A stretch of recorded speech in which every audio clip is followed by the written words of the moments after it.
Guys, dito tayo ngayon sa sa Dimasalang Road papuntang Blumentritt.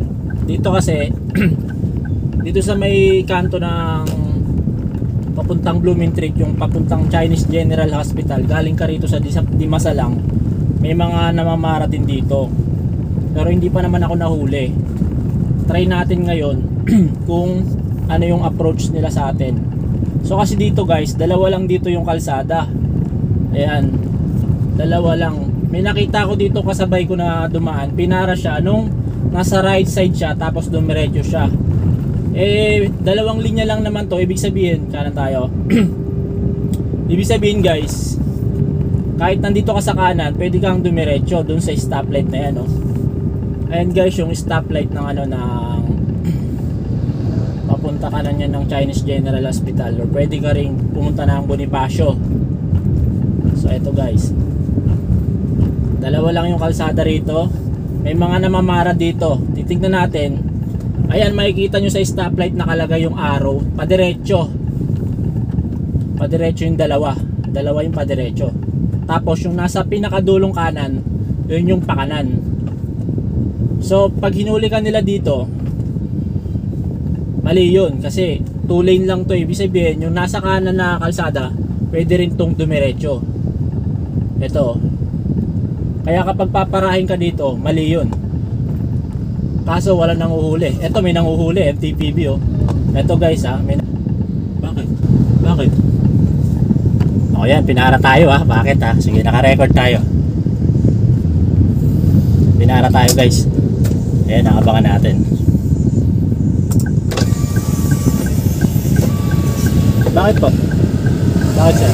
Kayo ang uminto, kaya lumapit ako siya. Hindi, kumakaway kayo sir Natural po, pinaaabante kayo. Sige po. Tama po ba? Okay. Pag pinahinto ko, yun. Okay sir. Akala ko kasi, pinapahinto nyo ako. Pero sir, yung kanto na yan, dalawang linya di ba? No.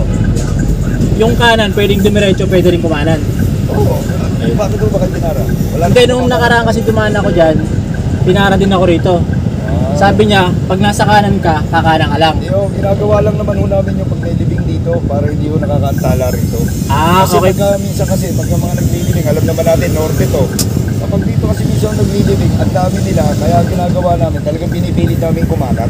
Ibig sabihin po, kapag may libing, yung mga nandun sa kanan, kakanan lang sa po. first lane, talagang tinataboy namin kasi umahaba sila hanggang sa itaas. Paano po yung mga dumadaan na katulad namin, dumadaan na dyan dati, tapos nagkaroon ng libing, sabay, sakto? Pwede naman dito kasi tayo umikot. Hindi, nagkataon, dumiretso kami, so paparahin nyo kami. Hindi ho, pagsasabihan lang ho kayo kumain. Okay, sige po. Yun lang sir, salamat po. Ayun guys, diba yun? Ng kanto. So akala ko pinapara tayo, sumenya siya ng ganon, diba? Tinignan niyo yung camera ko paglapit niya sa akin, nakatingin na siya dito sa camera. Sabi niya, bakit daw ako huminto?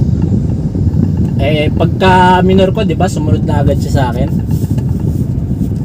So ayun lang guys. So ibig sabihin, pagka may kasabay palang libing, may kasabay na libing, pinapakanan nila yung mga nasa right side.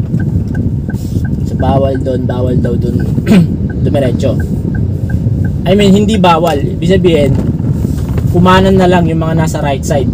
Bawal dumiretso. Gulo. So yun guys, hindi niya raw ako pinara. Bali, ang sabi niya, kapag may libing lang daw, talagang pinapakanan na yung mga nasa right side. Ngayon, kapag dumiretso ka, pagsasabihan ka nila na dapat kumanan ka. Kasi nung one time, dumaan ako rin nakaraan, pinara ako. Pero wala naman libing nun walang libing nun. Ayun guys, yung tinatanong ko sa kanya, nung nakaraan, walang libing nung dumaan ako pero pinara pa rin ako. Tapos hindi ko kasi na-record yun. Hindi ko nakuha yung record ko kasi yung camera ko naka-off pala nun.